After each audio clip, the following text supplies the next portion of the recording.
पाकिस्तान की सियासत में एक और नया आइडिया इंजेक्ट हो गया है, आप इसको कहें कि सामने आया है, इंट्रोड्यूस कराया जा रहा है, वो है अब्राहम अकॉर्ड के नाम से। अब्राहम अकॉर्ड वो मुआहिदे जिनके हवाले से हमने प्रोग्राम के आगाज़ में आपको बताया। मीर साहब ये बताइए कि ये अब्राहम अकॉर्ड जो है इसको तस्लीम करने के हवाले से ख्वाजा आसिफ साहब, राना सनाउल्लाह साहब के जो अचानक तवातर के साथ बयानात सामने आ रहे हैं, इस पर ज़रा अगर हम बात कर लें, क्या वाकई पाकिस्तान को इस हवाले से प्रेशर आ रहा है? पाकिस्तान से ये तकाजा किया जा रहा है कि आप अब्राहम अकॉर्ड को मान लेने पर गौर करें, और मतलब कहाँ से प्रेशर आ रहा है, कौन क्या इसका सिलसिला चल रहा है, ये इसके हवाले से आपकी क्या खबरें? देखिए, ये अब्राहम अकॉर्ड जो है ना, ये उस वक्त ये बात शुरू हुई थी जब ट्रंप साहब का पहला दौरे सदारत था, जब पहली दफ़ा वो अमेरिका के सदर थे। तो उस ज़माने में ये बातचीत शुरू हुई थी।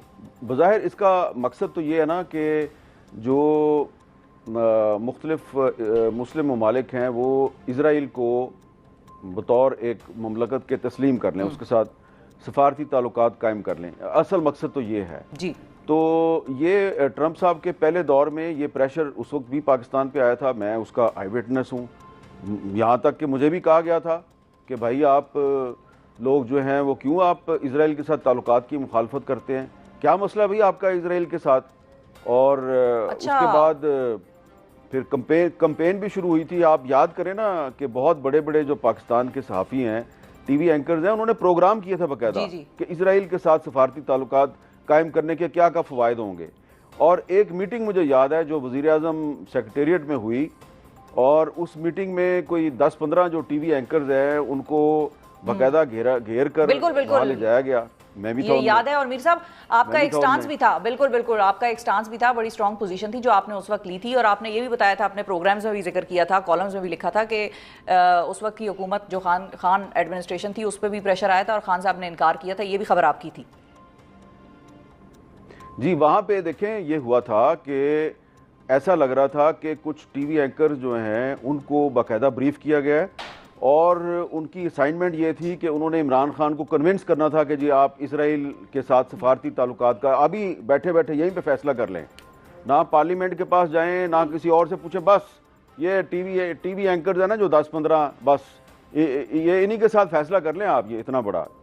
तो वह अब खान साहब जो हैं, मेरा पहले तासुर ये था कि शायद ये इमरान खान साहब जो हैं ये ट्रैप में आ चुके हैं। लेकिन जब मैंने वहाँ पे बैठे देखा तो जो इंफॉर्मेशन मिनिस्टर साहिबा थी वो सिर्फ उन सहाफ़ियों को, उन एंकर्स को चांस दे रही थी जो कि असाइनमेंट को सही तरीके से निभा रहे थे। ठीक है, प्रो इसराइल थे उस वक्त। वो बार बार मेरी तरफ देख रहे थे। हाँ, खान साहब बार बार मेरी तरफ देख रहे थे, ये नहीं बोल रहा। तो फिर मैंने जब देखा कि ये थोड़ा सा अनकंफर्टेबल लग रहा है, तो उन्होंने खुद ही मुझसे पूछ लिया कि हाँ भाई आपका क्या ख्याल है।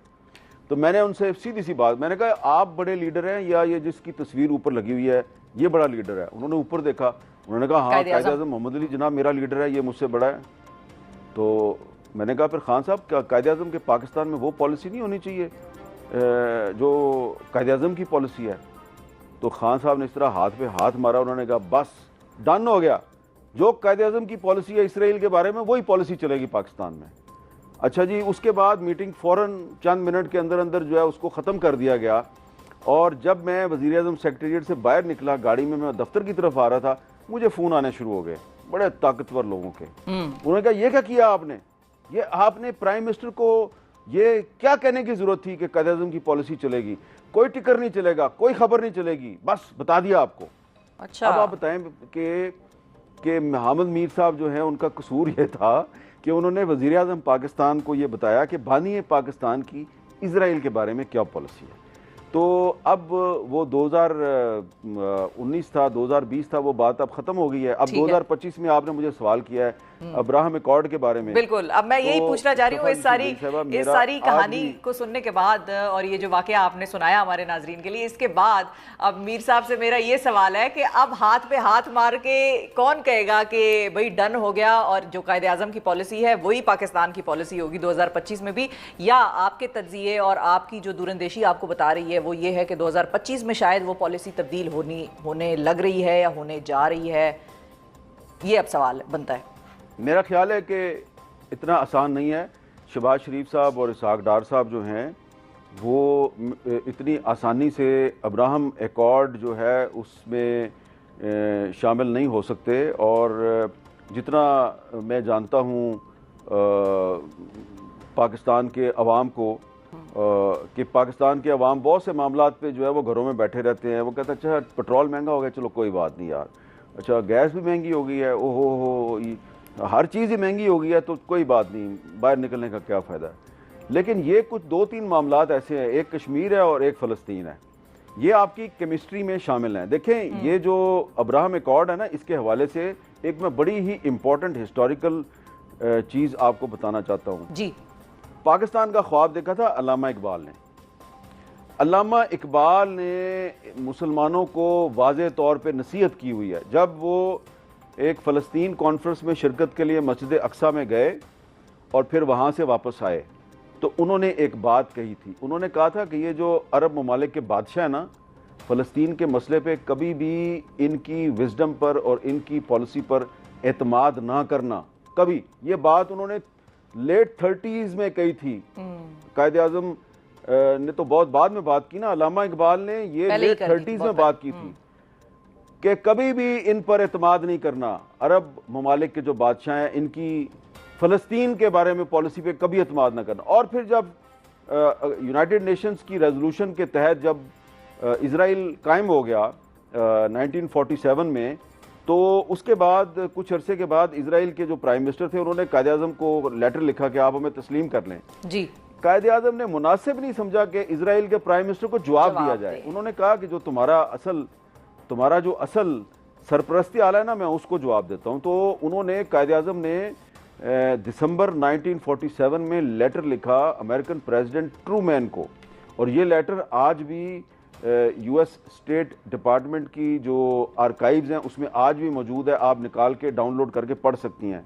कायदे आज़म ने कहा था कि ये यूनाइटेड नेशंस की जनरल असम्बली की रेजोल्यूशन 181 के तहत जो डिवीज़न ऑफ पैलेस्टाइन की गई है और इसराइल कायम किया गया है, ये गलत हुआ है। इससे कोई मशरिक़ वस्ता में अमन कायम नहीं होगा और हम इसको तस्लीम नहीं करते, और इससे यहूदियों को भी कोई फ़ायदा नहीं होगा। तो अब जब अल्लामा इकबाल और कायदे आज़म जिन्होंने ये मुल्क बनाया है उनकी पॉलिसी जो है वो आपके सामने है। जितने मर्जी अरब ममालिक इसराइल को तस्लीम कर लें, जितने मर्जी अफ्रीका के मुस्लिम ममालिक इसराइल को तस्लीम कर लें, अगर अल्लामा इकबाल और कायदे आज़म ने कह दिया कि इसराइल को तस्लीम नहीं करना, तो फिर जो भी पाकिस्तान का हुक्मरान जो है वो ये काम करेगा खुदा न ख्वास्ता, तो वो फिर अल्लामा इकबाल और कायदे आज़म के साथ गद्दारी करेगा। बहुत शुक्रिया अदा करेंगे हामिद मीर साहब। नाज़रीन हमारे साथ के पाकिस्तान की सियासत इस वक्त क्या हो रहा है, क्या हलचल मचती नज़र आ रही है या नहीं आ रही है, इसका भी बड़ा वाज़े तौर पर हमें इतलात और जो हरकत और सकनात हुकूमतों की लग रही हैं नज़र आ रही हैं वो मीर साहब ने बताई। और साथ ही अब्राहम अकॉर्ड का भी जितना कच्चा चिट्ठा था वो सारा खोल के बयान कर दिया है। उन वज़रा को भी ये प्रोग्राम देखना चाहिए। मीर साहब ने जो बातें की हैं जिनको कि शायद मालूम नहीं है, मीर साहब हैज़ ऑल्सो सेड कि शायद उनको नहीं पता कि कायदे आज़म या अल्लामा इकबाल की रहमतुल्लाह अलैह की क्या पॉलिसी रही है, क्या उनके बयानात और फरमुदात रहे हैं अब्राहम अकॉर्ड और इसराइल के हवाले से। सो अब्राहम अकॉर्ड तो खैर बाद में हुआ, लेकिन इसराइल के हवाले से जो उनकी फरमुदात रहे हैं। अब इसी के साथ नाज़रीन मुझे वक्फा लेना है, वक्फे के बाद वापस आएंगे तो ज़रा हुकूमती नुमाइंदे से ये बात जानेंगे कि ये अचानक से अब्राहम अकॉर्ड इसराइल और ईरान और सऊदी अरब के साथ मिलकर अब्राहम अकॉर्ड में शामिल होना, ये कैसे ख्याल आया, क्यों याद आ गया अचानक